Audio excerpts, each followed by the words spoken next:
It is. Hello and welcome. Today's an incredible show. We got In the Heights, sort of peeking there, and Memories of Murder. One of these is a unequivocal masterpiece. So it's a big deal. Something truly special. So Memories of Murder, of course, is Bong Joon-ho's first masterpiece, if you will. This is the first movie that put him on the map. Of course, director of Parasite. And I am doing a unofficial Boon Joon-ho. Got it. Tier list of all his films. There's only one I haven't seen, which is why it's unofficial, and it's going to lack the production value that I do want to put into it once his next film comes out. So until then, this will stand. But first, we got to talk about In the Heights. It's a new hotness. Of course, it's released today. It is from the creator Hamilton, Lin-Manuel Miranda. He wrote the songs. Very important. I'm not sure if he wrote the script, but regardless, this is a musical. In and out. By the way, I should have put a trailer here. I will put the trailer because it is a musical. While, the trailer does spoil images, it can't spoil what it's about.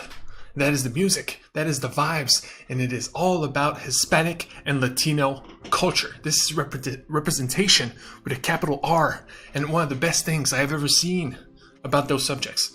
And it incorporates everything. That's why I said Hispanic. That's why I said Latino, because we're talking Puerto Ricans, Cubans. It's literally a neighborhood of New York called the Washington Heights, which is why it's called In the Heights. But again, it is a musical. They jump into song every now and again. It's about chasing your dreams.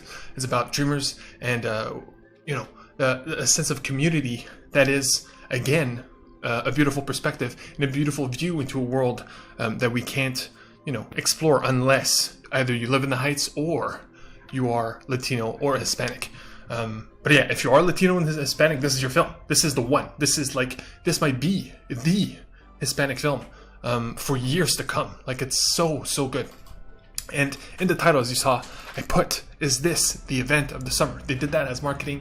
But because of the amazing vibes, this is what you want. COVID is over, relatively. Vaccines are rolling out. People are free. I've been going to theaters for months. You know what I mean? So to me, it's always I'm free.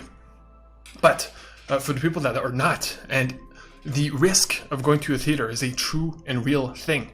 There's only one film I truly recommend above all, and that I would recommend the risk for anybody. And that is, if you're a horror fan, A Quiet Place Part 2, of course, is a 10 out of 10 in terms of edge of your seat, sound, bass, entertainment that must be experienced in a theater. That is the one. But you know what the second one is? It's this film. It is truly the event of the summer. Everybody delivers. By the way, it is the songs are from Lin-Manuel, but it is directed by the guy who did Crazy Rich Asians, which is of course the other second half of this poster. I have not seen that film, but given that John M. Chu obviously did Crazy Rich Asians, he is Asian. Okay, he might be Asian, half Hispanic, but I do believe this is Lin-Manuel's film, and he trusted him as a director to make his culture come to life. So, because again, John M. Chu is known for Crazy Rich Asians, which is his thing. This is more Lin-Manuel's thing. Doesn't take away from the incredible directing, which is why I'm even more impressed that it isn't a Hispanic director, unless, again, I'm wrong and he's half and half. But there is a third name missing from this poster, which is extremely important because this is a musical, because this is a gigantic dance. The choreographer is the third most important person, and he knocked it out of the park, and I do want to give him respect. This is why we're here. This is what we do, baby. I tell you what to watch because I believe in these things, and Christopher Scott delivered on the dancing on a unfathomable level. The energy that this film provides through its songs, through its culture, and through its choreography is a sight to behold, okay? And as such, it is the second film I would actually recommend you risk going to the theater. I do it daily, but I understand that it's a risk. And I have never been proven wrong. But if there's two you gotta see, it's Quiet Place Part 2 and In the Heights. And I gotta give it a 10 out of 10. It is the fourth 10 out of 10 this year, I believe. Raya and the Last Dragon from Disney. The Mitchells vs. the Machines on Netflix from Sony. Of course, A Quiet Place Part 2, horror film from John Krasinski, and now In the Heights from Lin-Manuel, John M. Chu, and of course, Christopher Scott, which nailed it. So yeah, it's must see, and it's an easy sell. Why? because right here on YouTube, they give it to us, baby. The first 8 minutes. Watch this first 8 minutes. And look, this first 8 minutes is undoubtedly incredible, okay? Once you watch it, if you're not in, you're not in, because it is a musical, you know what I mean? It's not for everybody. And racists will not like it. So fuck you, racists, you know what I mean? But if you're open to cultures, this is one of the best. You feel it, baby. It's perspective, it's good vibes, it's everything you would want out of a summer event. And coming out of this quarantine, trust me, this is, man, top tier entertainment. This is like the type of stuff that makes you happy. So yeah, if you're not in, just watch this first 8 minutes, and trust me, it does get better. And I did want to point out real quick, the MVP, by the way. First of all, the main actor, fantastic. Corey Hawkins, okay, blew me away. There's two that blew me away. Corey Hawkins is one of them. The second one I will not spoil because it's one of the best scenes of 2021. Best scenes in singular fashion. So much so that it will win Oscar for Best Song. This will win for Best Soundtrack, mostly because of its representation and how beautifully it is represented. It will win on principle. Hopefully, we'll see. You never know, but trust me, it's that good of a musical. But yeah, Corey Hawkins blew me away with his vocals. It's the kind of singing and the type of pipes and talent that will make you cry, not because of its songwriting, but like just from the voice itself, from the power of his singing talent. It's incredible. And the other one I will not spoil. But yeah, it is the best scene. It's incredible. So yeah, In the Heights. I gotta hype it up. It's so good. Memories of Murder, baby. Let's move on. Moving on from like the ultimate good vibes to the ultimate dark vibes. This is small town murder mystery. It is brutal in terms of subject matter. While it is presented without flinching, and they do not shy away from the violence, it's not as dark as you would think, considering the subject matter. So yeah, it's they're chasing murder. Here again, I would not show you trailers normally, but in this case, it's such a dense film, and there's so much going on, and there's so much open to interpretation that showing you this will not spoil anything of note. But yeah, small town murder mystery. Of course, the detectives, like, they're not used to dealing with murders, so a detective from the city, from Seoul, comes down to this small town to help. So it's three detectives and a bunch of other characters, and it's unfortunately they're looking for a serial killer who targets women in a brutal fashion. So it's brutal stuff. So you want to know who the killer is. I just finished Mayor of Easttown, which I love, and so I love this stuff, right? I love murder mysteries. I love whodunits, and he did another one called Mother that I saw 2 months back, Mother, and fantastic as well. Point is, the whodunit aspect, the actual murder mystery, is not the focus, and I did not know this going in. Nobody knows this going in, really. But if you're looking for closure, if you're looking for satisfaction, if you will, unfortunately this movie does hold back in that regard. But in other things, it is wholly satisfying, but you would not know until you finish the film, until you watch it, because it's like a surprise. By the way, that drop kick right there, I'm so happy they put in the trailer. Look at this. Boom! That's full speed, double drop kick to the chest, man. And I love the violence of this film. While it is light, it's visceral. Like, there's no stunt people, you know what I mean? It's literally the actors kicking each other. There's like a dude who flying kicks people, and it's like the best flying kicks you'll ever see. And it's in like a weird murder mystery. So it has a lot to say, but unfortunately it's not as satisfying as I wished it to be. And because of that, and because I've seen all the other Boon Joon-ho films recently and in a theater in the same way as I did this one, and it is his first masterpiece. This one set the tone.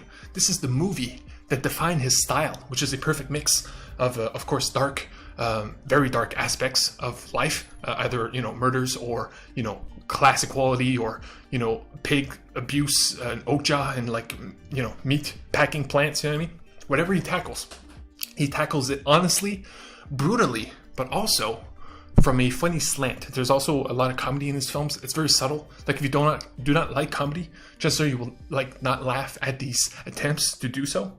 But anybody who loves comedy and is open to an open tone like this, which is very unique. Also, sex is like well represented. It's nice to have movies where sex is not a thing that is like a big deal. Sex is sex, you know what I mean? It can be done in multiple ways. And I like his the way he does it, in the same way he does his comedy. It's very unique. It's very him. So yeah, because of all that, Memories of Murder is an 8 out of 10. Fantastic stuff, but it's not one of his greats. And speaking of which, we're jumping right in to the unofficial tier list. Okay, we're going to go rapid pace here. because I don't want to be here all day. I forgot to tease the main event. It's just called Sadness. That's all I'll say. It is not sad. Of course, it is sad for somebody, but not us, because we're gonna love it. But here we go. So Memories of Murder, just to show you here. Okay, so we got SAB+. Okay, because there's no like, he hasn't done bad films. There is an F section. You'll see why. And haven't seen. There's only one of them. So B+, just to set the tone. Memories of Murder, I gave it an 8. I loved it. It's the one that set the tone, and it has interesting things to say. But other than that, does not go above and beyond like the others have, and do because of experience. Again, this is his second film. The first film he did, Barking Dogs Don't Bite, I have not seen. It's the only one I haven't seen. It's also the only one nobody cares about. You will never find a person who's like, yo, my favorite Bong Joon-ho film is Barking Dogs Don't Bite. It's his first one. Everybody's first film sucks. You don't know what you're doing. You gain skills along the way, etc., etc. So then we're gonna go random here. So I don't know here. I'm gonna close my eyes. Boom. Okja, baby. Okja, Netflix. This is one of the recent ones I've seen. Okay. This one, again, we're talking brutality here. This one does not shy away from the brutality of its subject, which is, of course, meatpacking and the abuse towards pigs, and it's a subject that keeps getting repeated, man. There's like a documentary called Gunda that's coming out right now that's all about the emotion within pigs that is more in tune with what we know as empathy than any other animal. And this movie tries to do that on a grand scale. It's like a big fantasy epic with a little girl trying to save her pig, who happens to be a giant CG pig, right? While it is dark and brutal, again, it has a nice adventure to it, and there's some zaniness. There's like Jake Gyllenhaal, this is one of his first times he's ever gone full comedy. He rarely does so, but this one he's like insane. Some people might hate his performance because he goes for it in a cartoonish fashion, but it blends well with the narrative and the brutality of its message. Again, this is a message film. They're not messing around here. You know what you're getting into. It's on the poster. You know, we're not mincing words. And for that, I respect it, and the fact that it goes in multiple places, and it's actually a fun ride. I give it a 9, which means it's an A. Solid stuff. There's at least 2 S's, at least. So yeah, we'll see. Wait, I want to go random here. Boom. Okay, Mother. Mother is a better Memories of Murder. It is that simple. Mother came out 3 years later. Is it right after? No, he probably did one in between. Yeah, he did the host in between. But this is the same thing, where it's a small town murder, and the main character is actually a mentally deficient boy. Boy as in, like, he's probably 18 years old. You can see here in the poster, give or take, it's very hard to judge age, right? 16 to 21. His mother is extremely overprotective, extremely, that's the word, overprotective, that's it. And so it's a murder mystery in a small town. He is the main suspect. The detectives are always on his ass, because not only do they want to blame him for it, and it's an easy target, but he's too involved, you know what I mean? But of course, because it's a murder mystery and it is a whodunit, you get to know the villagers and the players, and who happens to murder, again, a woman. But it is only one murder, no serial murder, so it's less dark. And this one has it all. It's a perfect balance of what I was talking to you about, the weird comedy, the drama, and the whodunit aspect, which makes it interesting. Give it a 9. Again, it's just a better version of Memories of Murder. It gives you the satisfaction that movie doesn't, and the social commentary that movie also has, and it's good because of it. That's it. That's the Mother. And see, this is why it's unofficial. It's off the cuff. I'm doing it randomly. There's no script here. But when I do it officially, there will be production value. And trust me, I will put him over in a way that is direct. The host is his only monster film. I mean, he does different genres every time, but a monster film is a curious choice. Anybody who does that, it's a ballsy choice. And this one's all about a family, a broken family, where the parent is borderline unlikable. It's always the same actor in every one of his films. It's like the father in Parasite. And he's unlikable. It's his most unlikable character in the history of all his films, where he's just a bad father, like straight up. And it's about a family reuniting and surviving within a monster film. So while there is a monster, he is, like, this movie came out in 2006, so the special effects kind of age, right? And every year that goes by, it gets worse and worse. But it still holds up in a design choice, because that's not the focus, right? What if Godzilla vs. Kong was about just a single family? That's what we're talking about here. Unfortunately, I thought I would love it because of the monster aspect, but they do shy away from that. Give it an 8. It's a solid family film, has everything you want, but it's nothing more than that. So B+, baby. And now we're just left with 2. And like I just said, didn't mean it to come this way, but there's only 2 S's, and these are the 2. Parasite, obviously, Best Picture winner, fantastic stuff, class, social commentary on class that is extremely subtle, but extremely direct in a way that is why it wants Best Picture. I mean, there's no American film that could do a class film as good as this one did, right? Which is why it won. And of course, there's a fun aspect to it. It's almost like a class film and a heist film. Both one in one, and also the twists and turns are very compelling, and where it goes is also cool. And when you look into the lore of it, it's like, damn, you know, like the basement stuff, those exist, you know what I mean, for obvious World War II reasons.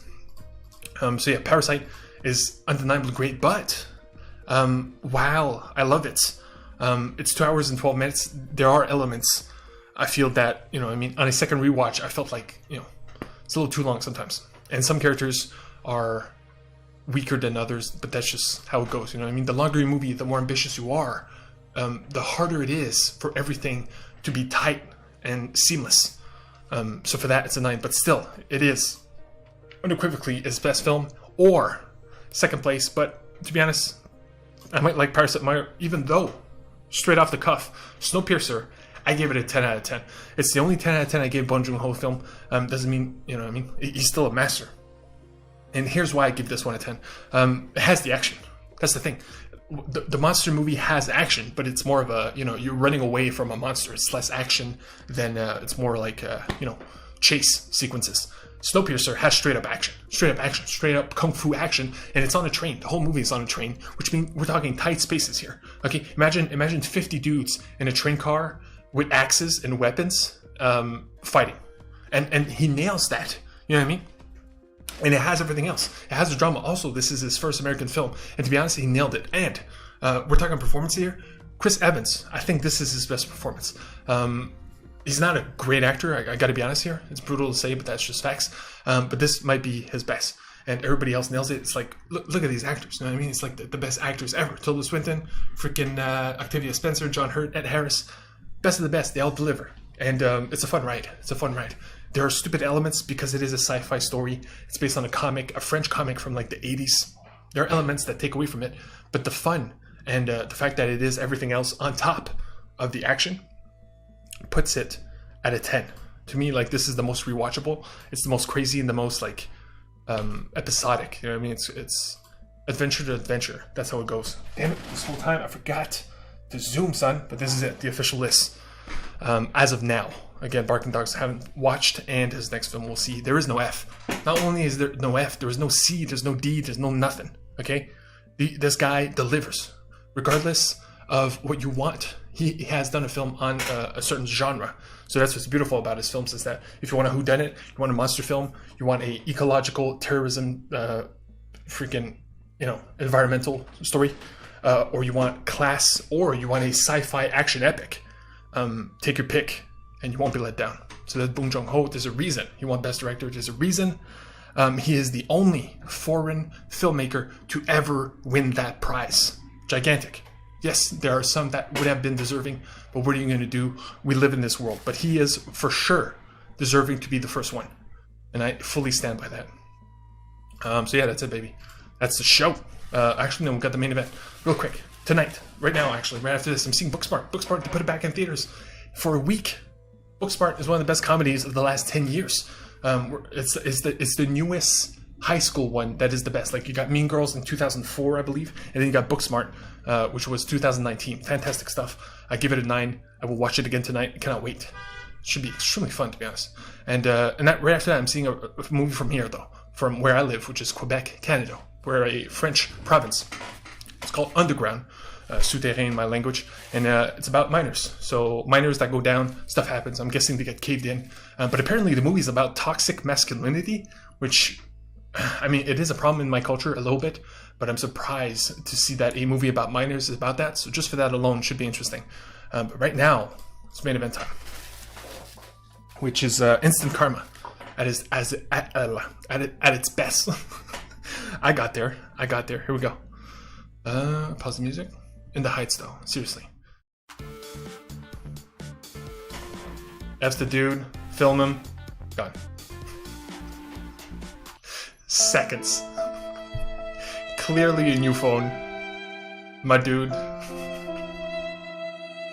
The edit is obvious, but still. It's just... Boom. That's it. Karma, baby.